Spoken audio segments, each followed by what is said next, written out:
Hey everybody, I wanted to do this video because I had a very recent surgery done, and I've been posting it on my Twitter and Facebook and MySpace, and everybody's just like, what the hell's going on?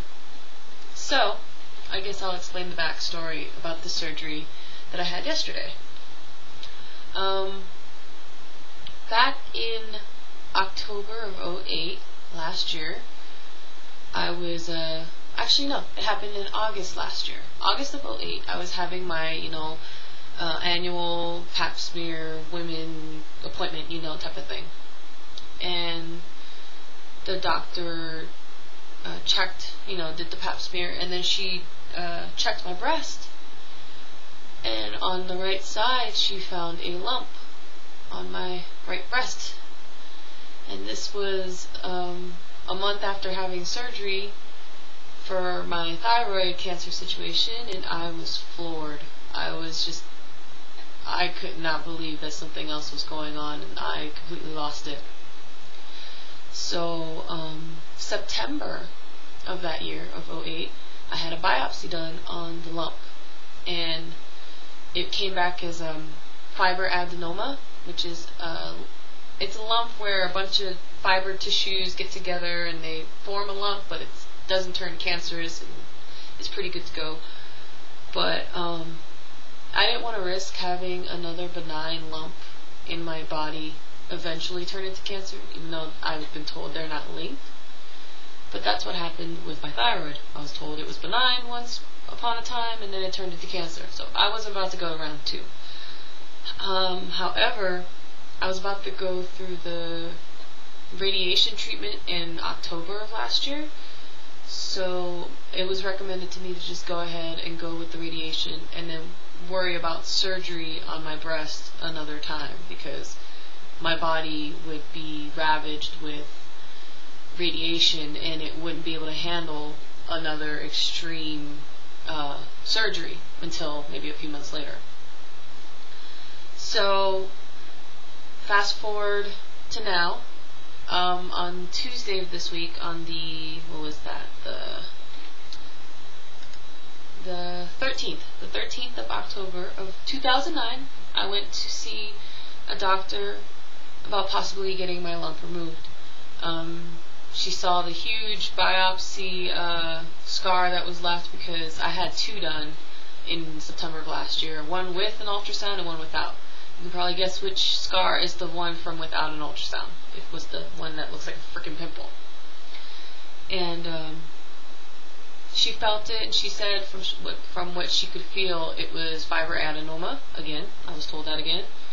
But she understood where I was coming from as far as wanting to have it out of my body. I think once you go through one cancer, you don't want to hear about a lump in your body and having it stay in your body. You kind of want to get it out. So I expressed that, and the doctor was like, alright, well, are you available for surgery this week? And I was like, I guess so. Got the phone call on Wednesday saying, hey, you're scheduled for Thursday morning at 10 a.m. Don't eat after midnight. See you tomorrow. Showed up yesterday to have surgery, and yeah.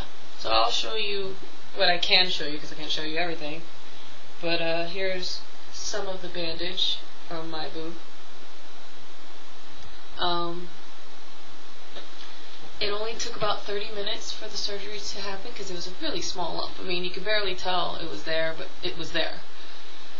And I was told that they're gonna do some more research on it to make sure it wasn't anything serious. But she said from the way it looked when she took it out, the lump looked like fibroadenoma. So shouldn't be a problem, but still, better safe than sorry to double check. It's funny because when I was being rolled out from the surgery room to the recovery room, I was singing the Beatles and the Eagles. I don't know why. I was just starting to sing songs, I guess because I still had the anesthesia in my body, and I was just in La La Land. I just kept singing songs until I started to feel like, like I wanted to vomit, like you usually do when you go through anesthesia. You start to get that weird, like, oh, I'm gonna puke. And I stopped singing after that. So yeah, that's what happened. I remember once the lump was found last year on my body, I had to go to therapy because of it, because I couldn't handle, the news was too much to handle. I had the thyroid cancer news and drama on check. I was okay with that. Once you started to add the breast thing, it kind of, I kind of lost it. So I saw a counselor from the time that was discovered until I left Germany in May. So I've been able to handle it since then, because it wasn't as big of a deal as it was for my thyroid, but just the fact that I was going through, not only was I going through the thyroid cancer issue, that was around the time I was going through my low iodine diet, which if you're not on Synthroid or any type of medication, if you don't get the shot that you can get, you have to completely stop taking your meds. Yeah, and finding out you have another lump in your body, it can do a lot of damage to you. Believe me, I know. So I still have yet to see a doctor for the thyroid thing. I still have my appointment November 4th. There's nothing they can do. I've already tried to change it. Still taking my 1.5 tablets of my 112 Synthroid. It's keeping me alive, but I'm barely getting through. But gotta roll with the punches. And yeah, I need to find my Vicodin, because I'm really in pain. But I need to eat first, though. Don't ever take those types of pills, like Vicodin, Percocet, whatever, if you don't have food in your stomach, because you will feel like crap and you will vomit. I learned the hard way. Especially with this cut being fresh. I learned that the hard way. Alrighty. Well, I still got orange on me. I can't take a bath I can't take a shower for 2 days. So today I'm gonna have to finish scrubbing off this orange crap that they put on my body from the surgery yesterday. It kind of sucks. I really want a bath or a shower. They're like, nope, don't do it. If you want to take a bath, you have to do it from the waist down. I'm like, shit. Alright. So anyway, that's TMI, and I'm blabbling, blah blah blah.